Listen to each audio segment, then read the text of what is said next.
একটা পুচকু পানা কেকের মধ্যে পুচকু ডল বানাবো আজ একজন পুচকু পরি বার্থডে গার্লের জন্য।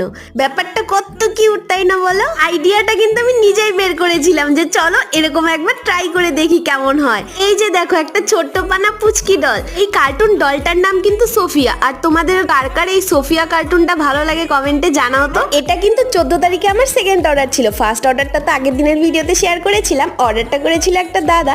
সেই দাদা আমাকে বলেছিল তার ভাগ্নির বার্থডে, সেই রকম কোনো ডিজাইন দেয়নি, খালি আমাকে একটা বেন্টো কেকের ফটো পাঠিয়ে বলেছিল এই সাইজের কেক করে দিও আর ফ্লেভার ভ্যানিলা আর চকলেট ফ্লেভার করে দিও। আর আমি চকলেটটাই করেছিলাম, কারণ তোমরা তো জানোই বাচ্চারা চকলেট ফ্লেভার খেতেই বেশি ভালোবাসে। আর ডিজাইনটা তো বললামই আমি আমার আইডিয়া থেকে করেছি। আর পুচকু পরিটার নাম কিন্তু ছিল তিথি। শুধু একটু ভয় পেয়ে গেছিলাম যে বেন্টোর ভিতরে কেকটাকে বসাতে পারবো কিনা, ফাইনালি পেরে গেছি। এবার তোমরা কমেন্টে জানাও আজকে কেকের ডিজাইনটা তোমাদের কেমন লাগলো। ভালো লাগলে এটা টুকুস করে লাইক করে দিও, কমেন্টে পিঙ্ক স্কাই হার্ট দিয়ে ভরিয়ে দিও। চলো বাই।